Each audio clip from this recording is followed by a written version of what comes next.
ոչ մի բան չեն արել, այտենց խոզանոց մնացել է, խաղը վրան, բերքը վրան ծառերը հատել են,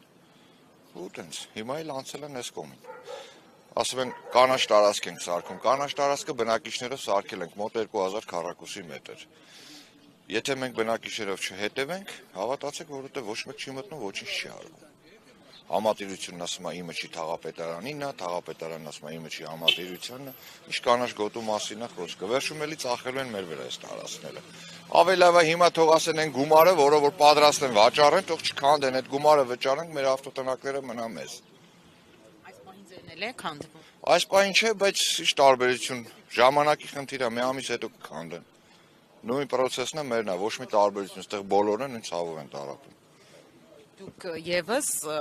պետական վճարներ կատարել եք։ Այո, գույքը հարկ են վճարում, աղբահանություն են վճարում, ամեն ինչը վճարում եմ։ Հələ չվճարելու դեպքում էլ դահակ են ուղարկում։ Եթե այդ ամեն ինչը գործում է, ասենք, ի՞նչն է պատճառը, որ չեն սեփականացնում։ Էլի եմ կրկնում։